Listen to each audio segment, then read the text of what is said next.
Hi everyone, welcome to text super coaching platform. कैसे हैं आप सब लोग? उम्मीद करता हूँ आप लोग ठीक होगे और अपनी प्रिपरेशन को काफी अच्छे से करोगे। तो गाइस, आज के इस बेहतरीन से सेशन के अंदर हम बात करने वाले हैं गेट एग्जामिनेशन के बारे में। सबसे पहले हम बात करेंगे गेट एग्जामिनेशन होता क्या है। उसके बाद गेट एग्जामिनेशन को कंडक्ट कौन करवाता है।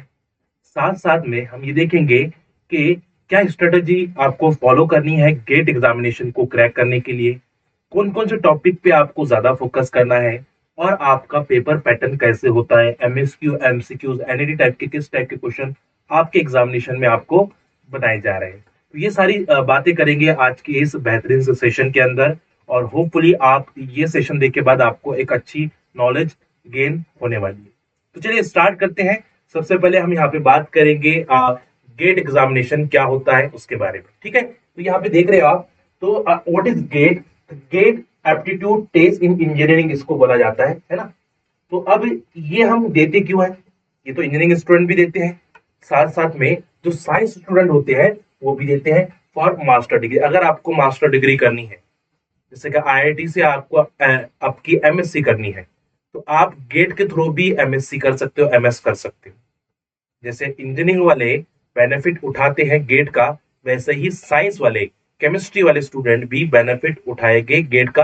अगर आप गेट क्वालिफाइड होते हो तो आप मास्टर कर सकते हो, एज वेल एज आप गेट एग्जाम एमएससी के बाद अगर आप गेट क्वालिफाइड हो रहे हैं या एमएससी में आप गेट क्वालिफाइड हो रहे हो, तो आप पीएचडी कर सकते हो आईआईटी के अंदर से, आईएसआर के अंदर से। तो दैट इज द एप्लीकेशन।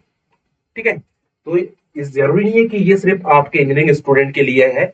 ये गेट एग्जामिनेशन हमारे साइंस स्टूडेंट के लिए है, केमिस्ट्री स्टूडेंट के लिए भी है, एज वेल एज जो आपके बायो स्टूडेंट होते हैं उनके लिए भी होता है।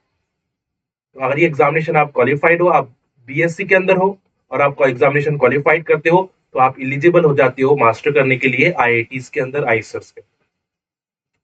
और अगर आप एमएससी के अंदर हो और आप गेट एग्जामिनेशन क्रैक करते हो, तो आप इलिजिबल हो जाते हो पीएचडी के लिए आईआईटी, आईएसआर के। ठीक है, अभी गेट एग्जामिनेशन कंडक्ट कौन करवाता है? गेट एग्जामिनेशन कंडक्ट करवाता है Indian institute of science and cereal Indian institute of technology, जो आईआईटीज होती है, Roorkee IIT Roorkee, IIT Delhi, IIT Guwahati, IIT Kanpur, Kharagpur, Madras, IIT Bombay, ये जो भी है ये गेट एग्जामिनेशन को कंडक्ट करवाते हैं।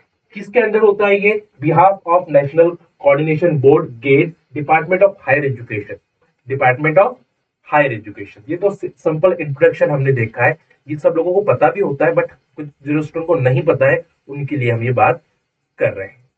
चलिए अब आते हैं मेन, क्योंकि हम केमिस्ट्री स्टूडेंट है, हम केमिस्ट्री स्टूडेंट है तो हम केमिस्ट्री की बात करेंगे।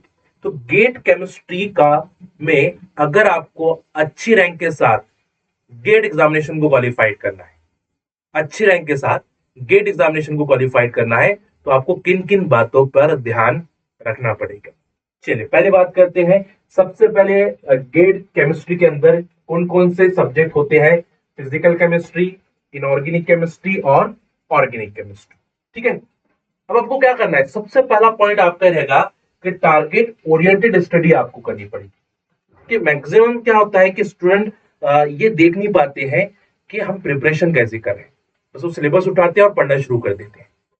तो सबसे पहले जब भी आपको गेट का सिलेबस आप देखो बच्चों, तो टारगेटेड ओरिएंटेड, ऐसे नहीं कि सारी चीजें पढ़ना है, टारगेट जहां से आपको मैक्सिमम क्वेश्चंस बनाए जा रहे हैं, तो वहां से आपको प्रिपरेशन स्टार्ट करनी है, उन टॉपिक्स पे ज्यादा फोकस करना है।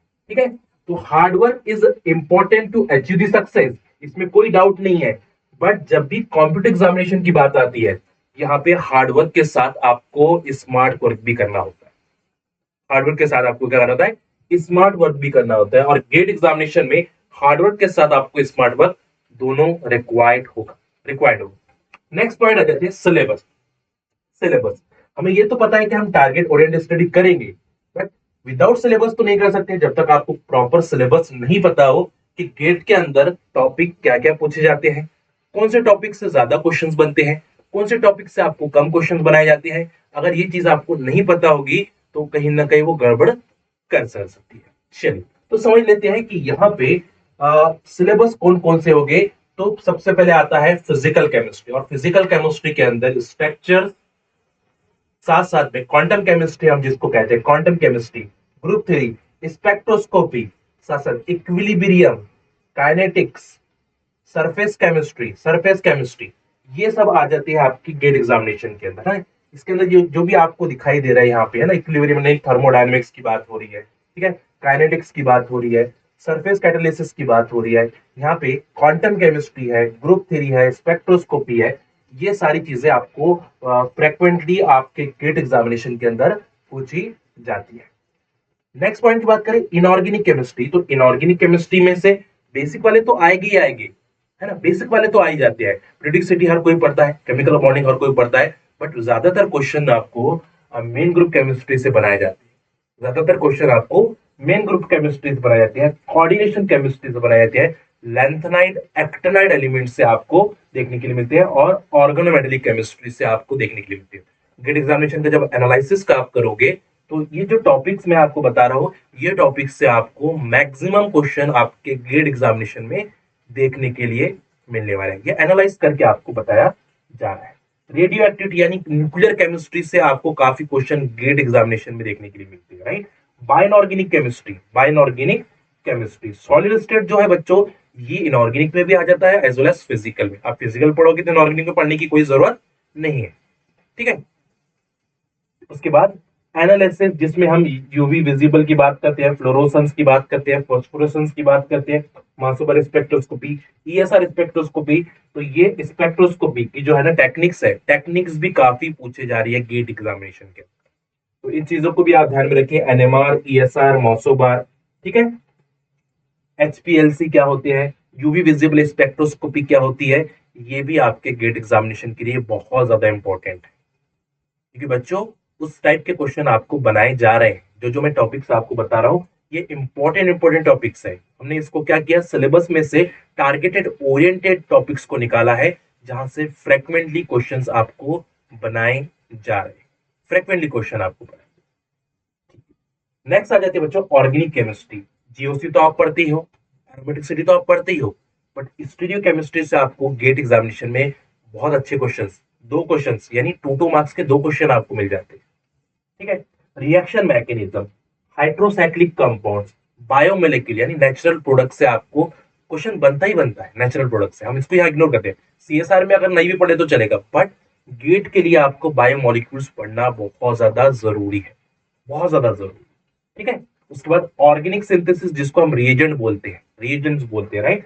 पेरिसाइक्लिक एंड फोटोकेमिस्ट्री, फोटोकेमिस्ट्री तो गेट का इतना फेवरेट है बच्चों कि फोटोकेमिस्ट्री से डाइपाई मीथेन, नॉरिश 1, नॉरिश 2 क्वेश्चंस बन जाते हैं, क्वेश्चन बनते हैं, इतना फेवरेट है। फोटोकेमिस्ट्री तो पढ़ना है, 2 दिन का टॉपिक है, बट आपको ये मार्क्स देके जाए, ठीक है। और experimental technique in organic chemistry, यानी यहाँ पे हम बात कर रहे हैं कहीं ना कहीं एनएमआर के बारे में बात कर रहे हैं, आयर के बारे में बात कर रहे हैं, एक्सपेरिमेंटल ऑर्गेनिक केमिस्ट्री यानी स्पेक्ट्रोस्कोपी की बात हो रही है, ज्यादातर यहाँ पे हम spectroscopy, NMR spectra, IR spectra, UV spectra, ठीक है। साथ साथ में आपको अगर थोड़ा बहुत अगर मॉडिफाइड किया जाएगा तो जेल क्रोमेटोग्राफी से क्वेश्चन बनाए दिए जाएंगे, ठीक है। तो ये चीजें आपको पता होना जरूरी है, वरना एनएमआर, आयर अगर अच्छे से पढ़ लेते हो, यूवी अगर अच्छे से पढ़ लेते हो, तो वहां से मैक्सिमम क्वेश्चन तो आपके बन ही जाते हैं। चलिए अब क्या करना है, फोर्थ पॉइंट, 3 पॉइंट हमने देखा है, पहले टारगेट ओरिएंटेड स्टडी करनी है हमें, उसके बाद हमने सिलेबस को देखा है, एनालाइज किया है, कौन कौन से सिलेबस होते हैं हमने वो देख लिया है। Make time table, GATE examination आप दे रहे हो बच्चों, विदाउट टाइम टेबल अगर आप कोई भी चीज को एग्जीक्यूट करते हो तो कहीं ना कहीं वो आपको दुख देगा, दुख देगा इसका मतलब कंप्लीट नहीं होगा, एक तो प्रॉपर सिलेबस कंप्लीट नहीं होता है, और हमारे क्वेश्चन सॉल्व नहीं हो पाते हैं। क्यों नहीं हो पाते हैं, कि हम सही से टाइम टेबल मेंटेन नहीं करते हैं। जब भी आप कोई प्रिपरेशन स्टार्ट करो, चाहे गेट की हो, सीएसआर नेट हो, सेट हो, make time table. Time table आपकी प्रिपरेशन को बूस्ट करता है बच्चों, वो आपको टारगेट देता है, दिन का टारगेट अपने आप को मॉर्निंग में दिया है, और रात तक कंप्लीट हुआ या नहीं हुआ है, टाइम टेबल के बिना आप वो नहीं बता पाओगे, क्योंकि टाइम टेबल में रहेगा तो आप उसको अच्छे से कर पाओ। जैसे कि हमें लेक्चर लेना होता है तो एक पूरा हम शेड्यूल बन जाता है, हमारा 15 to 20 डेज का शेड्यूल बना हुआ है, कि इस टाइम ये लेक्चर लेना है, तो हम प्रॉपर मैनर में उसको ले पाते हैं, क्योंकि शेड्यूल बना हुआ है, टाइम टेबल बना। वैसे अगर प्रिपरेशन का टाइम टेबल अगर आपका बना होता है तो बहुत अच्छे से वो एग्जीक्यूट होता है ना, सिलेबस प्रॉपर मैनर में कंप्लीट होता है, सिलेबस को हम अच्छे से अंडरस्टैंड कर पाते हैं, ठीक है, और कॉन्फिडेंस बूस्ट होता है बच्चों आपका यहाँ पे टाइम टेबल के, ध्यान में रखिए। And maintain consistency, time table बनाए बाद आपको जो भी टॉपिक्स आप पढ़ रहे हो उसको कंसिस्टेंसी के साथ पढ़ना है। एक बड़ा टॉपिक लेना है, एक छोटा टॉपिक लेना है, और उसको कंसिस्टेंसी के साथ आपको पढ़ना है। ठीक है, कंसिस्टेंसी के साथ, विदाउट कंसिस्टेंसी अगर कोई भी सब्जेक्ट को आप क्रैक करना चाहते हो, कोई भी एग्जाम को क्रैक करना चाहते हो, तो मुश्किल हो जाता है। Consistency is the key of success बच्चा, consistency is the key of success, ये ध्यान में रखिएगा। ठीक है, and solve previous year questions paper. तो जैसे आपने अपना सिलेबस देखा है, मेक टाइम टेबल किया है, कंसिस्टेंसी के साथ सिलेबस को कंप्लीट किया है, उसके बाद आपको क्या करना है, पीवाईक्यू सॉल्व करना है। जो भी 2001 से लेकर 2023 तक जितने भी गेट के एग्जामिनेशन हुए हैं, उन गेट एग्जामिनेशन में किस टाइप के क्वेश्चन पूछे गए हैं, किस टाइप से पेपर आपको पूछा जा रहा है, उसको आपको सॉल्व करना है। क्योंकि प्रीवियस ईयर क्वेश्चंस क्या करते हैं, आपको अंडरस्टैंड करने की करवाते हैं कि आपको आने वाले एग्जामिनेशन में और किस टाइप के क्वेश्चन बनाए जा सकते हैं। ठीक है, तो ये बहुत इंपॉर्टेंट है, तो पीवाईक्यू सॉल्व जरूर आपको करना। ठीक है, और full length mock test series जरूर लगानी है। ठीक है, टेक्स्ट बुक की टेस्ट सीरीज बहुत अच्छी बनी है गेट के लिए स्पेशल, आपको यूज कर सकते हो। ठीक है, तो test series, question paper series, mock test series, ये आपको देनी है full length mock test. Full length 3 hours का आपका पेपर होता है, जो गेट का पेपर होता है 3 आवर्स का होता है। तो टाइम मैनेजमेंट के लिए आपको टेस्ट सीरीज देनी पड़ेगी, फुल लेंथ मॉक टेस्ट आपको देने पड़ेगी। ठीक है, क्योंकि फुल लेंथ मॉक टेस्ट बहुत ज्यादा important, it is important to understand the progress to study, है ना। तो आपको पता चलेगा कि आप 3 आवर्स के अंदर प्रॉपर टाइम मैनेज कर पा रहे हैं कि नहीं कर पा रहे हो, टाइप्स ऑफ क्वेश्चन आपको सॉल्व हो रहे हैं कि नहीं हो रहे हैं, ये आपको बताती है आपकी टेस्ट सीरीज। तो टेस्ट सीरीज वेरी इंपॉर्टेंट। ठीक है, क्योंकि यही चीज आपको क्या करेगी, बूस्ट करेगी आपके एग्जामिनेशन के। अब एग्जाम शेड्यूल क्या होने वाला है, आप सब लोगों को पता है कि जो गेट का एग्जाम है वो ऑनलाइन मोड होता है, ऑनलाइन मोड होता है। ठीक है, और ये कितने मार्क्स का होता है, 100 मार्क्स का पेपर होता है बच्चों, टोटल मार्क्स इसके 100 होते हैं, और टाइम ड्यूरेशन 3 आवर्स होता है, time duration 3 hours time duration होता है, और ये ऑनलाइन मोड होता है।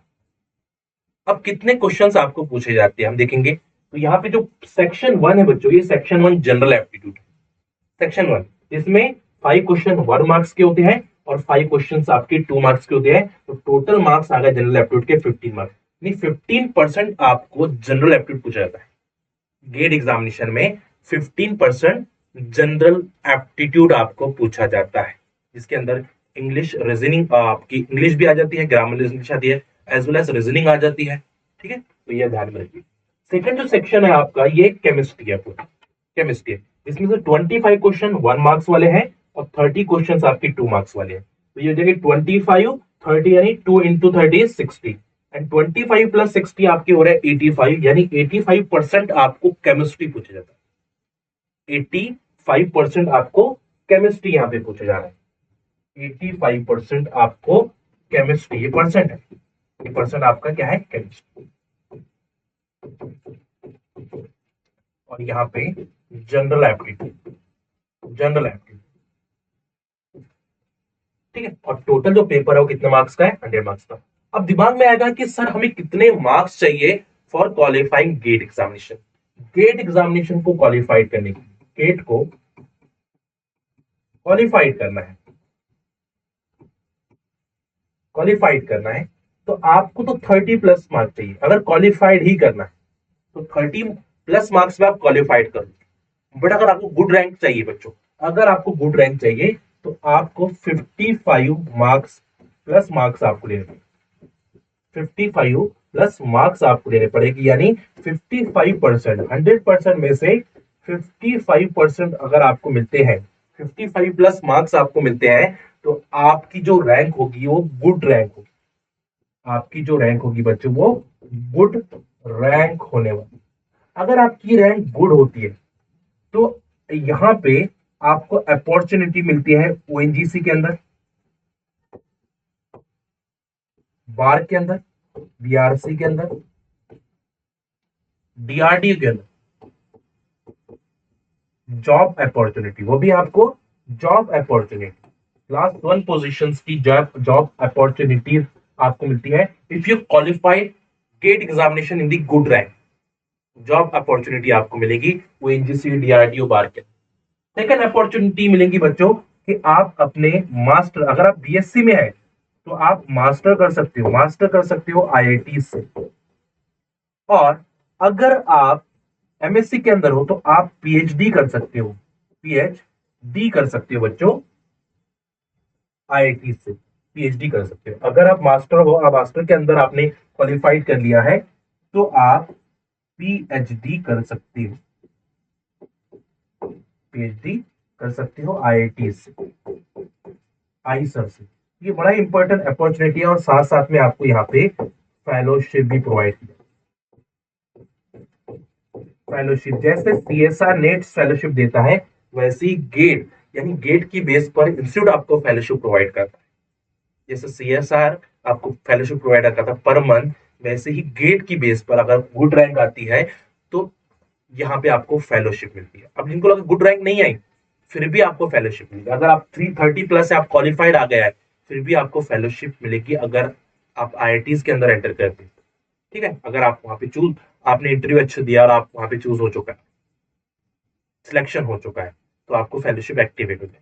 There are so many benefit अगर आप गेट एग्जामिनेशन को क्वालिफाई करते हो, बहुत अच्छा बेनिफिट है, इसको इग्नोर ना करें। ठीक है, इसलिए हमने ये सोचकर एक बैच लेकर आए बच्चों जो आप सभी स्टूडेंट के लिए बहुत ज्यादा इंपॉर्टेंट है, जिसको हमने गेट बूस्टर बैच नाम दिया है। और ये स्पेशली न्यू पैटर्न बेस है क्योंकि आपका जो पेपर है उसके अंदर एमएसक्यू एमएसक्यू क्वेश्चन पूछे जा रहे हैं, एनईटी क्वेश्चंस पूछे जा रहे हैं, साथ साथ में एमसीक्यू टाइप के क्वेश्चंस भी पूछे जा रहे हैं। इसी को ध्यान में रखते हुए हमने एक कोर्स लाया जिसके अंदर हम आपको जो पढ़ाएंगे, रिकॉर्डिंग तो मिलेंगी, साथ साथ में लाइव क्लासेस के अंदर आपको एमएसक्यू, एनईटी, एमसीक्यू किस टाइप से बनाए जाते हैं वो हम दर। ठीक है, तो इसको एनरोल करिए और अगर आप कोड डालते हो नदीम तो आपको बहुत लेस प्राइस के अंदर ये आपको मिल जाता है। अगर कोड आपने यूज किया है नदीम तो लेस प्राइस के अंदर आपको ये कोर्स मिल जाएगा। ठीक है, एग्जामिनेशन तक। तो अगर आप अगले साल के लिए प्रिपरेशन कर रहे हो फिर भी आप इसको यूज कर सकते हो, या फिर आने वाले गेट एग्जामिनेशन के लिए भी कर रहे हो तो भी आप इसको यूज कर सकते हो। दोनों भी इसके लिए बहुत अच्छा है, तो जरूर जाके आप इसको एक बार देखिए। तो ठीक है, तो होपफुली आपको समझ में आ गया होगा किस टाइप से हमने गेट को समझा है। मैंने बहुत ही सिंपल लैंग्वेज में आपको समझाने की कोशिश की है कि what is the importance of GATE. GATE का इंपॉर्टेंस बहुत अच्छा है अगर आप जॉब पाना चाहते हो, या फिर आप मास्टर करना चाहते हो, या फिर आप पीएचडी करना चाहते हो किसी रिपोर्टेड और प्रीमियर इंस्टीट्यूट से, तो आप गेट क्वालिफाइड कर सकते हो। जॉब करना चाहते हो बार को एजेंसी में तो अच्छे रैंक के साथ गेट क्वालिफाइड, काफी अच्छी अपॉर्चुनिटी आपको मिलेगी।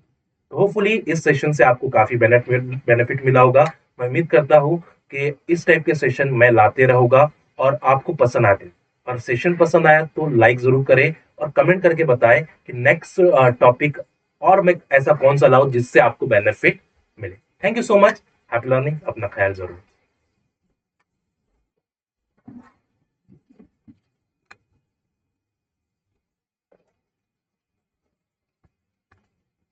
देखते देखते आ गया है दिसंबर और 1 महीने में हो जाएगा ये साल खत्म। लेकिन अगर आपको सिलेक्शन का सपना करना है साकार तो इस 27 से 30 नवंबर आ गया है एंड ऑफ नवंबर सेल। करो सुपर से ऊपर की तैयारी up to 90% off and 50% extra validity on all super coaching. तो अगर आप इन एग्जाम्स की तैयारी कर रहे हैं तो अभी जाइए और इस ऑफर का लाभ उठाइए।